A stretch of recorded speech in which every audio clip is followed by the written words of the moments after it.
মানুষের উপরে এমন সময় অতিবাহিত হয়েছে যে মানুষ কোনো আলোচ্য বিষয়ই ছিল না এই মহাবিশ্বে।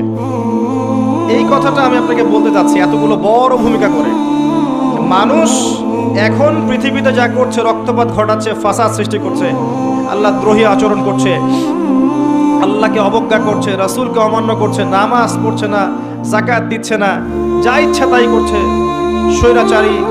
স্বৈরাচারী আচরণ করছে, ঘুষ খাচ্ছে, সুদ খাচ্ছে, জেনা করছে, ব্যভিচার করছে, অন্যের সম্পদ আত্মসাৎ করছে, হত্যা করছে, রাহাজানি করছে, চুরি করছে, ডাকাতি করছে। এগুলো মানুষ করছে না?